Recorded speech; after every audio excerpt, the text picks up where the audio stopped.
Hello, Shalom, and welcome to How to Pronounce and Say in Hebrew. And welcome back to my new series, Word of the Day, Milat Hayom.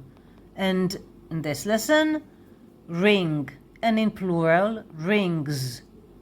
And ring in Hebrew is tabat, rings, tabaot. Tabat, tabaat, tabaat.